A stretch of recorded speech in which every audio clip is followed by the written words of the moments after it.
Break के बाद स्वागत है आपका। आप देख रहे हैं कहानी कुर्सी की। अपने कार्यक्रम के इस अंश में हम बात करेंगे मराठा आरक्षण की। मराठा आरक्षण की मांग को लेकर महाराष्ट्र में संग्राम मचा है। मराठावाड़ा के इलाकों में हालात तनावपूर्ण हैं। जगह जगह हिंसा और आगजनी हो रही है। बसों पर पथराव हो रहे हैं तो कई नेताओं के घरों और दफ्तरों को जलाया गया है। इस आग को बुझाने के लिए सर्वदलीय बैठक खत्म हो चुकी है। इस बैठक में सभी दलों के विधायकों और सांसदों को बुलाया गया था, लेकिन ना तो उद्धव गुट के चीफ उद्धव ठाकरे को बैठक में शामिल होने का न्योता दिया गया, ना ही उद्धव गुट के किसी विधायक या सांसद को बुलावा आया है। बैठक में एनसीपी चीफ शरद पवार मौजूद थे, साथ ही सीएम एकनाथ शिंदे और डिप्टी सीएम देवेंद्र फडणवीस भी शामिल थे। बैठक में सर्वसम्मति से फैसला हुआ कि मराठा समुदाय को आरक्षण देने को लेकर सभी एकमत हैं। इसके कानूनी पहलुओं को पूरा करने के बाद ही स्थायी आरक्षण दिया जा सकता है और राज्य में सभी दल इस संबंध में मिलकर काम करने को तैयार हैं। जल्द से जल्द कानूनी कार्रवाई की जाए। इस प्रस्ताव पर सभी ने हस्ताक्षर किए। इस प्रस्ताव में अपील की गई है कि राज्य में कोई भी कानून को हाथ में ना ले, राज्य में शांति और कानून व्यवस्था कायम रहे। मनोज जारंगे पाटिल से भी अनुरोध किया गया है कि वो सहयोग करें और अपना अनशन वापस लें। महाराष्ट्र में मराठा आरक्षण की मांग अब धीरे धीरे हिंसक होती चली जा रही है, क्योंकि एक तरफ जहां मनोज जारंगे पाटिल लगातार आमरण अनशन पर बैठे हुए हैं, आरक्षण की मांग को तुरंत इंप्लीमेंट करने की मांग कर रहे हैं, तो वहीं दूसरी तरफ मंत्रियों के और विधायकों के गाड़ियों में तोड़फोड़ और आगजनी की जा रही है। आज सुबह 7:30 बजे मुंबई के कोलाबा में स्थित आकाशवाणी आमदार निवास, जिसे हिंदी में विधायक निवास भी कहा जाता है, उसके ठीक सामने जो आप तस्वीरों में इस समय गाड़ी देख रहे हैं पॉलिथीन से ढकी हुई, ये मंत्री हसन मुशर्रफ की गाड़ी थी जो वहां पर आमदार आवास के बाहर खड़ी थी। और करीबन 7:30 बजे 3 मराठा कार्यकर्ता वहां पर आए। उन्होंने एक मराठा लाख मराठा के नारे लगाए और उसके बाद तुरंत ही हाथों में डंडे जो उनके थे उससे इस गाड़ी के जितने भी कांच थे उसे तोड़ना शुरू कर दिया। अच्छा, मेरे साथ मेरे सहयोगी समीर भी से इस वक्त जुड़ गए हैं। समीर, जो सर्वदलीय बैठक चल रही थी, लंबी ये बैठक चली, इसमें क्या फैसले लिए गए, क्या एकमत फैसला यहां पर पारित हुआ? बिल्कुल, तकरीबन 2 घंटे बैठक चली है प्राची। उसमें हम बिल्कुल बता दें साफ तौर पर कि पहला जो महत्वपूर्ण निर्णय लिया गया है, जो सर्वदलीय बैठक में सभी ने राय जाहिर की है कि मनोज जारंगे पाटिल जो इस वक्त अनशन पर हैं, भूख हड़ताल कर रहे हैं, वो अपना अनशन तोड़े, सरकार को मदद करें, क्योंकि सरकार जो कदम उठा रही है उस कदम उठाने में, उस पूरी प्रक्रिया में थोड़ा वक्त जाना है, तो सरकार को वक्त देना होगा। और ऐसे सूरत हाल में मनोज जारंगे पाटिल फिलहाल अपना अनशन तोड़े। सर्वदलीय बैठक में इस प्रस्ताव को मंजूर किया गया है और सभी के हस्ताक्षर हम इस प्रस्ताव पर देख सकते हैं। फिर मुख्यमंत्री हो, उप मुख्यमंत्री देवेंद्र फडणवीस हो या कद्दावर नेता महाराष्ट्र के शरद पवार हो और बाकी सारे कांग्रेस हो या बाकी छोटे दल हैं, उन सभी के हस्ताक्षर इस प्रस्ताव पर हम देख सकते हैं। आज इससे साफ जाहिर होता है कि ऐसे में फिलहाल जो राजनीति नज़र आ रही थी उससे परे हटकर, उससे अलग हटकर इस पूरे आरक्षण के मसले को देखे जाने की ज़रूरत है, जिसमें सर्वदलीय बैठक में ये जाहिर हुआ है। और साथ ही मराठा आरक्षण देते वक्त कहीं से भी किसी और समाज के आरक्षण को धक्का न लगे, वो प्रभावित न हो, इसको भी सुनिश्चित करना जरूरी है। इसकी राय भी जो अलग अलग नेताओं ने रखी। समीर, एक बात की जानकारी और दीजिए, जो संजय राउत कह रहे थे कि उनकी पार्टी में से किसी को नहीं बुलाया गया है, क्या ऐसा है? कौन कौन शामिल हुआ अगर हम शिवसेना उद्धव गुट की बात करें इस बैठक में? बिल्कुल, अनिल परब जो है वो शामिल हुए इस बैठक में, साथ ही अंबादास दानवे जो नेता प्रतिपक्ष है विधान परिषद के, वो भी शामिल हुए। अनिल परब की बात करें तो उन्होंने सरकार से एक सवाल किया कि जो आयोग है, यानी कि जो बैकवर्ड कमीशन है और साथ ही संदीप शिंदे जो समिति है, इन समिति को और आयोग को और कितना वक्त जो है अपनी प्रक्रिया पूरी करने में लग सकता है, ये सवाल उन्होंने सरकार से किया। कई नेताओं ने अपनी बातें रखी। इसलिए जो पहले जो खबर आ रही थी कि उद्धव बालासाहब ठाकरे गुट के नेताओं को, सदस्य को बुलाया नहीं गया बैठक में, लेकिन बाद में वो भी शामिल है, उन्हें भी आमंत्रित किया गया। इसीलिए ये पूरी बैठक अगर हम कहें तो सर्वदलीय बैठक रही। इसमें छोटे दलों से लेके तो बड़े सभी दलों तक शामिल थे। इसलिए अब देखना ये होगा कि मनोज जारंगे पाटिल जो सरकार को लगातार अल्टीमेटम दे रहे हैं, बिल्कुल, ये अनशन वो खत्म करते हैं या नहीं करते हैं, क्योंकि फिलहाल सर्वदलीय बैठक से खल निकालने की कोशिश तो की गई है। समीर जी भी हमारे साथ इस वक्त मौजूद हैं। समीर जी, ये जो इस बैठक में हल निकालने की कोशिश की गई है, इससे क्या प्रभाव महाराष्ट्र में आने वाली राजनीति पर पड़ सकता है? ये जो प्रस्ताव एक सुर में पारित किया गया है इस आरक्षण को देने के लिए, इससे कुछ बदलने वाला है महाराष्ट्र में? देखिए, मुझे लगता है कि ऐसा कोई नया प्रस्ताव इस कैबिनेट सर्वदलीय बैठक में नहीं आया जिससे ऐसा लगे कि भाई मराठाओं के हितों को लेकर सरकार ने कोई बड़ा फैसला लिया है या अनशन तोड़े। मुझे लग रहा है ये जो प्रस्ताव पास हुआ है इसके बारे में तो मुख्यमंत्री पहले कह ही चुके थे कैबिनेट की बैठक के अंदर कि जो कानूनी प्रक्रिया होगी उसके अंदर हम दिलवाने की कोशिश करेंगे, हम कोशिश करेंगे कि मराठाओं को आरक्षण मिले। मुझे लग रहा है मराठाओं के आरक्षण को लेकर आज जो विपक्ष में है वो पहले सत्ता में तब भी किया, देवेंद्र फडणवीस के समय तो अध्यादेश सरकार लेकर आ गई आरक्षण देने के लिए, सुप्रीम कोर्ट में वो टिक नहीं पाया। तो मुझे लग रहा है सरकार के हाथ बंधे हुए, सरकार इस बात को जानती है कि अगर आरक्षण को वो मराठाओं को अलग से आरक्षण देती है तो 50% की लिमिट क्रॉस होगी और सुप्रीम कोर्ट से पहले खारिज किया जा चुका है और वो दलितों के हिस्से में से दे भी नहीं सकती क्योंकि दलित इस बात का विरोध करेंगे और मराठा और दलितों की महाराष्ट्र के अंदर एक बहुत लड़ाई पहले से चलती आ रही है। तो ऐसे में दलित वोट बैंक को भी भारतीय जनता पार्टी या कोई दूसरा दल नाराज नहीं कर सकता।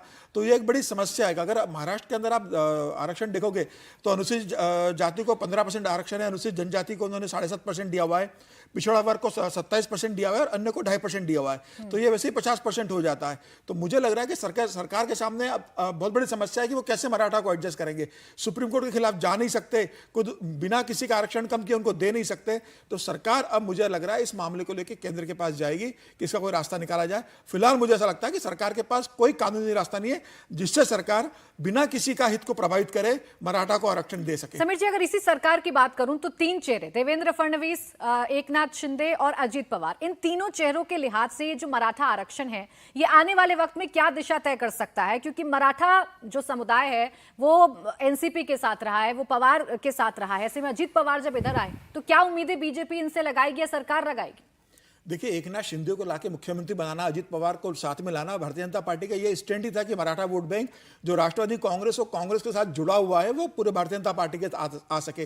देवेंद्र फडणवीस मुख्यमंत्री इसी कारण नहीं बन पाए क्योंकि वो मराठा नहीं थे, वो मराठी थे और किसी मराठा को मुख्यमंत्री बनाना था क्योंकि 33% की पॉपुलेशन है प्रदेश के अंदर। मुझे लग रहा है कि अगर इसका कोई सोल्यूशन नहीं निकलता तो आने वाले दिनों में इसे सभी को भुगतना पड़ेगा। भारतीय जनता पार्टी को उसका नुकसान कम होगा क्योंकि उनके साथ ओबीसी जुड़े हुए। भारतीय जनता पार्टी को देखना पड़ेगा कि आरक्षण का समर्थन करते हुए मराठा को करते समय कहीं उनका ओबीसी का जो मूल मतदाता है वह उनके साथ खिसक न जाए। इसका बड़ा नुकसान एकनाथ शिंदे और अजित पवार दोनों को होगा क्योंकि दोनों पश्चिमी महाराष्ट्र की राजनीति करते हैं। ये भी सातारा से आते हैं एकनाथ शिंदे, हालांकि ठाणे में इनका गढ़ ज्यादा है। लेकिन आने वाले लोकसभा चुनाव और विधानसभा चुनाव में मराठा का जो मराठवाड़ा में माना जाता है, औरंगाबाद में है, पश्चिम महाराष्ट्र में है, उसका नुकसान इन एकनाथ शिंदे और अजित पवार को होगा। भारतीय जनता पार्टी को इनकी तुलना में कम नुकसान होगा। अजित पवार के लिहाज से अगर राहुल जी समझें तो ये क्या अजित पवार के लिए एक बड़ी परीक्षा हो सकती है? क्योंकि जब से वो बीजेपी के खेमे में आए हैं, जब से वो सरकार के साथ मिले हैं, अजित पवार क्या कर रहे हैं, क्या कर पाएंगे, इसको लेकर कोई पुख्ता स्टोरी सामने नहीं आती, कोई पुख्ता फैसला सामने नहीं आता। तो क्या ये परीक्षा होगी उनकी? देखिए, इसमें जैसे कि अभी मेरे सहयोगी बोल रहे थे, इसमें बहुत उलझा हुआ मामला है। इसको समझने की जरूरत है कि 80 के दशक में ये सब कुछ शुरू हुआ था और तब से ये मराठा का आंदोलन जो है वो चल रहा है। अब और जो मराठा हम बोलते हैं उसमें भी बहुत जातियां हैं। अब ये कुणबी सर्टिफिकेट लेने की बात है कि कुणबी सर्टिफिकेट हमें दे दिया जाए मराठियों को, और ये भी समझने की बात है जो लोग मराठी बोलते हैं वो सब मराठा नहीं है।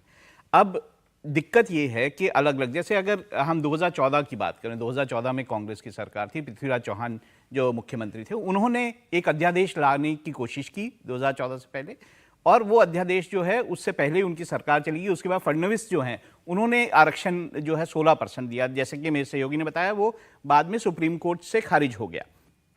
तो कोशिश की गई है कि क्योंकि एक बड़ी पॉपुलेशन है, 33% जो है वो पॉपुलेशन है मराठाओं की, और दूसरी तरफ ओबीसी जो वोट बैंक है, बीजेपी का वोट बैंक है काफी ज्यादा, उसको काउंटर करता है पूरी तरह से। अगर ये इतना उलझा हुआ इशू इसलिए भी है क्योंकि अगर मराठाओं को आप आरक्षण देते हैं तो क्या ओबीसी उसका विरोध नहीं करेंगे? तो अगर वो ओबीसी विरोध करेंगे तो बीजेपी की राजनीति को क्या होगा? दूसरी तरफ अगर हम पूरी राजनीति को महाराष्ट्र की देखें तो 20 मुख्यमंत्री अगर हुए हैं उसमें से 12 मुख्यमंत्री जो हैं वो मराठी समुदाय से हुए। तो ऐसे में एक तो सरकार जो राज्य की सरकार है वो कुछ कर नहीं सकती। अगर वो आरक्षण ज्यादा बढ़ाती है तो सुप्रीम कोर्ट नहीं मानेगा। तो ऐसे में क्या रास्ता निकले ये मुश्किल है। आप आश्वासन आज दे भी देते हैं अगर मराठियों को, तो भी क्या आप उसे लागू कर पाएंगे, ये एक बड़ा इशू है। ओबीसी और मराठा आरक्षण को लेकर जो मराठा समुदाय इस वक्त खड़ा हुआ है, हर्षवर्धन जी, ये जो पशुपेश की स्थिति है, दोनों को मैनेज करना है। ओबीसी वोट बैंक को, बीजेपी को साधना है, लेकिन आपको मराठा को भी नाराज नहीं करना है। ये स्थिति कैसे संभालेगी बीजेपी आने वाले वक्त में?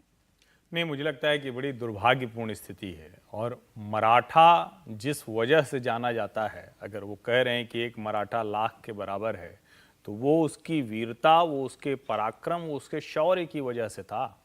इस वजह से थोड़ी ना था कि वो आरक्षण के लिए बसें जला देगा, आरक्षण के लिए किसी का घर जला देगा, आरक्षण के लिए किसी की गाड़ी जला देगा। और चूंकि ये भावनात्मक मुद्दे होते हैं तो इसमें बहुत से लोग तैयार हो जाते हैं।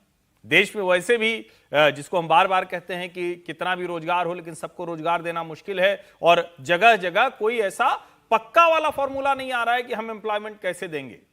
लेकिन यहां यह भी तो संकट है ना कि आप जिस आरक्षण की बात कर रहे हो उस आरक्षण से हासिल क्या करेंगे। लेकिन क्या कोई नेता मजबूती के साथ कह सकता है? वो जो मजबूती नहीं है और मजबूरी है, वो मजबूरी है जो सर्वदलीय बैठक में दिख रही है। हर नेता जानता है कि ये गलत हम लोग कर रहे हैं। जितनी पार्टियां हैं, हर पार्टी जान रही है कि कोई मराठा आरक्षण नहीं दिया जा सकता है। सर्वोच्च न्यायालय ने बाकायदा उसको खारिज किया है। और 50% की जब सीमा तय की गई तो उसके पीछे वजह यही थी कि क्या पूरा का पूरा अवसर सिर्फ आरक्षण की भेंट चढ़ जाएगा और हम योग्यता को, उसके आधार पर चयन को कहीं कोई जगह नहीं देंगे।